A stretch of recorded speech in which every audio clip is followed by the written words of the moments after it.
Une démonstration de patriotisme à Saint-Pétersbourg à l'occasion d'une parade navale de la marine russe.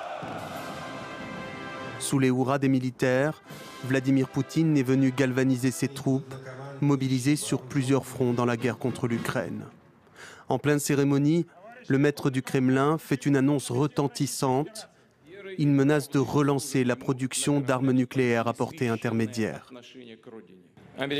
L'administration américaine et le gouvernement allemand ont annoncé leur projet de déploiement des missiles de précision à longue portée en Allemagne à partir de 2026.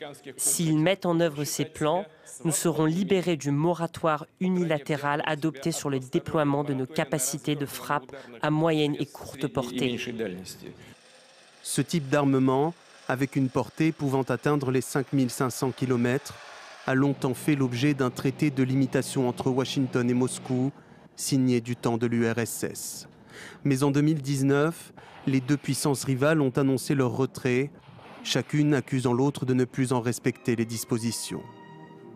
En marge du dernier sommet de l'OTAN, l'annonce américaine d'un déploiement dès 2026 de missiles de précision à longue portée en Allemagne a provoqué l'ire de la Russie, qui dénonce un retour à la guerre froide.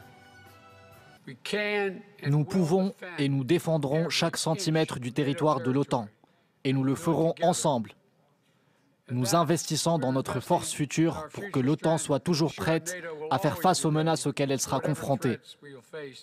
Voilà le message clair que nous envoyons au monde. Message reçu par le Kremlin. Vladimir Poutine a averti dès la mi-juillet que les capitales européennes deviendraient des cibles légitimes pour la Russie en cas de déploiement de missiles américains sur le continent.